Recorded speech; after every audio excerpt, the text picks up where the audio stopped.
আপনারা নিঃসন্দেহে অবহিত আছেন, গতকাল জাতীয় প্রেস ক্লাবের সাংবাদিক সম্মেলনের মধ্য দিয়ে ৮টি সমমানা দল জুলাই জাতীয় সনদের আইনি ভিত্তি প্রদান করে গণভোটের আয়োজন সহ ৫ দফা দাবিতে আজকে নির্বাচন কমিশন অভিমুখে স্মারকলিপি প্রদানের কর্মসূচি দিয়েছিল। আলহামদুলিল্লাহ, আমরা ৮টি দল আজকে প্রধান নির্বাচন কমিশনের সাথে দেখা করে ৮টি দলের পক্ষ থেকে স্মারকলিপি প্রদান করেছি। এই ৮টি দলের মধ্যে এখানে উপস্থিত রয়েছেন ইসলামী আন্দোলন বাংলাদেশের সম্মানিত মহাসচিব অধ্যক্ষ হাফেজ মাওলানা ইউনুস আহমেদ এবং প্রেসিডিয়াম সদস্য অধ্যাপক আশরাফ আলী আকন, বাংলাদেশ খেলাফত মজলিসের সংগ্রামী মহাসচিব জনাব মাওলানা জালাল উদ্দিন, খেলাফত মজলিসের সংগ্রামী মহাসচিব ডক্টর আহমদ আব্দুল কাদের, বাংলাদেশ নেজাম ইসলামী পার্টির মহাসচিব মুসা বিন এজাহার, খেলাফত আন্দোলনের নায়েবে আমির মাওলানা মুজিবুর রহমান হামিদি সহ জাতীয় গণতান্ত্রিক পার্টি জাগফার সহসভাপতি এবং মুখপাত্র জনাব ইঞ্জিনিয়ার রাশেদ প্রধান, বাংলাদেশ ডেভেলপমেন্ট পার্টির মহাসচিব জনাব নিজামুল হক নাইম সহ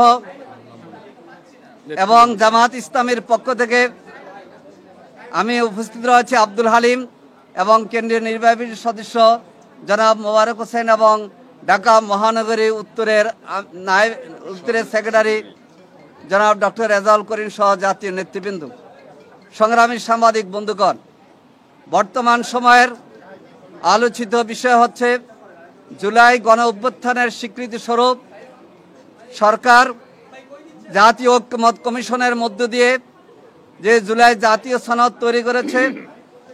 আমরা 25টি রাজনৈতিক দল এতে স্বাক্ষর করেছি। জুলাই জাতীয় সনদে স্বাক্ষর হওয়ার পর সরকার ঐক্যমত কমিশনের মাধ্যমে জুলাই জাতীয় সনদের আইনি ভিত্তি দেওয়ার জন্য গণভোটের প্রস্তাব করেছে। আমরা আজকে ৮টি দলের পক্ষ থেকে প্রধান নির্বাচন কমিশনের কাছে দাবি জানিয়েছি, জুলাই জাতীয় সনদের টেকসই আইনি ভিত্তির জন্য নভেম্বর মাসের মধ্যেই গণভোটের আয়োজন করতে হবে। ফেব্রুয়ারি মাসে জাতীয় নির্বাচন হোক, কিন্তু জুলাই গণ অভ্যুত্থানের যে চেতনা, ছাত্র জনতা রক্তের যেই স্বীকৃতি আমাদের দিতে হবে, সেজন্য জাতীয় নির্বাচন আর গণভোট একদিনে নয়, যেটা কোনো দল প্রস্তাব করেছে। আমরা আজকে ৮টি দল প্রস্তাব করেছি যে জুলাই জাতীয় সনদের স্বীকৃতির জন্য আগে গণভোট নভেম্বর মাসের মধ্যে শেষ করতে হবে। আরেকটি গুরুত্বপূর্ণ বিষয় হচ্ছে যেটা সংশোধিত আরপিও, যেটা আগে ঘোষিত হয়েছে এবং অন্তর্বর্তী সরকারের মন্ত্রিসভা উপদেষ্টা পরিষদ অনুমোদন করেছে। এখানে কোনো দল এটা সংসদীয় আনার জন্য বলেছে। আমরা বলেছি সরকার এবং আমাদের অন্তর্বর্তী সরকারের উপদেষ্টা পরিষদ যে আরপিওর অনুমোদন দিয়েছে, এটাকে হুবহু বহাল রাখতে হবে। এখানে কোনো কাটছাট করা যাবে না, কোনো সংশোধনী নতুন করে আনা যাবে না। সরকার যেটা মন্ত্রিসভা অনুমোদন করেছে সেটাকে কার্যকর করে জাতীয় নির্বাচনের ব্যবস্থা করতে হবে এবং জুলাই জাতীয় সনদের আগে নির্বাচনের জন্য লেভেল প্লেইং ফিল্ড নিশ্চিত করতে হবে। অনেক জায়গায় আমরা দেখি যে নারীদের নির্বাচনের কাজে বাধা দিচ্ছে, নোয়াখালী, নওগাঁ সহ বিভিন্ন জায়গায়। এই জন্য আমরা এখানে ৮টি দল সবাই ফেব্রুয়ারি মাসে জাতীয় নির্বাচনে উৎসবমুখর পরিবেশ করার জন্য যে দাবিগুলো আজকে জানিয়ে এসেছি, এই দাবিগুলোর আলোকে নির্বাচন কমিশন পদক্ষেপ গ্রহণ করবে। এই ক্ষেত্রে যদি ভিন্নতা হয়, এই জাতীয় নেতৃবৃন্দ আগামী ৩ তারিখ বসে আবার এই ক্ষেত্রে কার্যকর এবং সময়োযোগী কর্মসূচি প্রদান করবে ইনশাআল্লাহ। আপনাদের সকলকে ধন্যবাদ। আলটিমেটাম আজকে আমরা দিই নেই, কিন্তু আমাদের ৮ দলের বৈঠকে সিদ্ধান্ত হয়েছে যে এই স্মারকলিপির পরে কয়েকদিন অপেক্ষা করে আগামী ৩ তারিখ আমাদের জাতীয় শীর্ষ নেতৃবৃন্দ বসে পর্যবেক্ষণপূর্বক নতুন কর্মসূচি দেবেন ইনশাআল্লাহ। সিইসি আশ্বস্ত করেছেন আমাদের কথাগুলি শুনেছেন এবং জাতীয় নির্বাচন গণভোটের বিষয়টা আমরা ওনার কাছে তুলে ধরেছি। উনি এই ক্ষেত্রে আমাদের দাবিগুলো সাথে বিবেচনা করার ক্ষেত্রে ওনাদের যে ভূমিকা থাকবে সেটার কথা ওনারা বলেছেন। এবং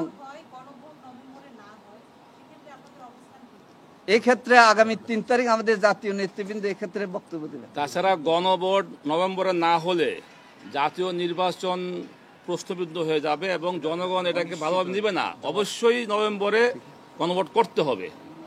বিএনপি যদি গণভোট গতকাল থেকে ক্যাম্পেইন চালাচ্ছে, তারা না বলতেছে, যদি অংশগ্রহণ না করে সেক্ষেত্রে যে হারটা যদি 30% বা 50% নিচে নেমে যায় সেক্ষেত্রে এটা গ্রহণযোগ্য নিয়ে প্রশ্ন উঠবে কিনা? আমরা আশা করি জুলাই গণ অভ্যুত্থানের প্রেক্ষিত আমাদের নতুন বাংলাদেশ, সেখানে হায়ের পক্ষে দেশের জনগণ রায় দিবে। যারা নায়ের দিবে, যাবে, কথা বলবে, জুলাইয়ের চেতনার পরিপন্থী এই কাজের কারণে জনগণের কাছে তারা দীক্ষিত শক্তি হিসেবে গণ্য হবে। আল্লাহ হাফেজ। জি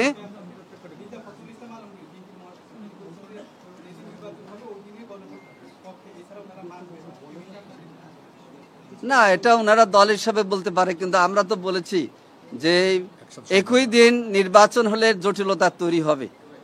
সেজন্য যেহেতু জুলাই প্রেক্ষাপটে আজকে নতুন বাংলাদেশের এই সব আয়োজন, সেজন্য আগে গণভোট হওয়ার মধ্য দিয়ে জুলাই জাতীয় সনদের আইনি ভিত্তি রচিত হলে কারোর মধ্যে কোনো সংশয় এবং ভিন্ন কোনো চিন্তা থাকতে পারবে না।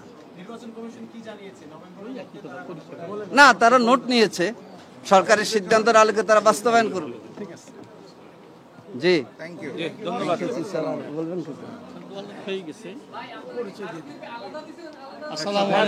আমরা আলাদা আলাদা 8টা দলীয় মহাসচিবদের পক্ষ থেকে স্বাক্ষর করে আমরা জমা দিয়ে দিয়েছি।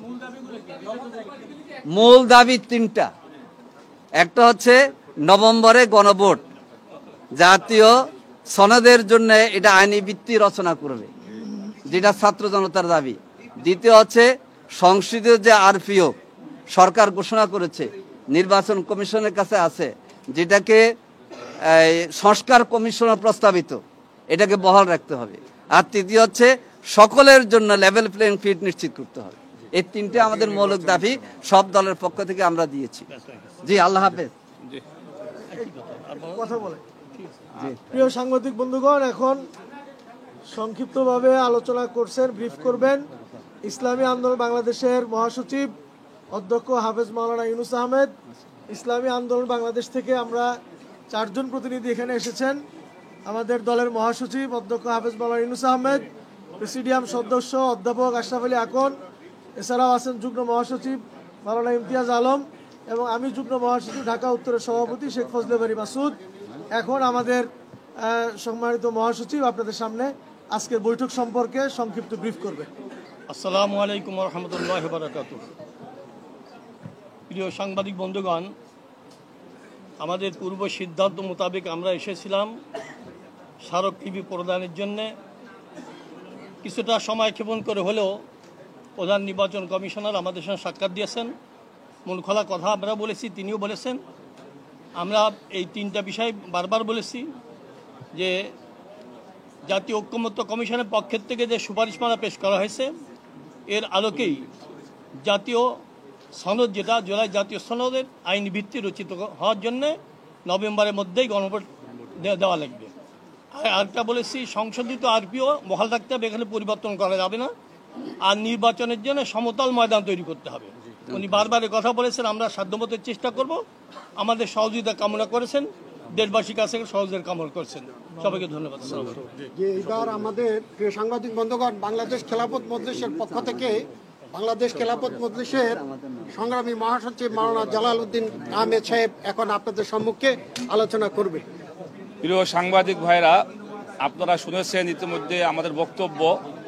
আসলে বক্তব্য ধরন একই। আমরা 8টি দল ভিন্ন ভিন্নভাবে আমরা সিইসিকে আমাদের স্মারকলিপি দিয়েছি। এখানে আমাদের মূল যে 3টা দাবি, 1 নম্বর হলো নভেম্বর মাসে গণভোটের আয়োজন করা এবং জুলাই সনদের ভিত্তিতেই আগামী ফেব্রুয়ারি নির্বাচন অনুষ্ঠান করা। আর দ্বিতীয় হলো আরপিও সংশোধনীতে যারা আপত্তি করছে কোনো দল, এখানে কোনো আপত্তি গ্রহণ করা যাবে না, এই সংশোধনী এটা বহাল রাখতে হবে।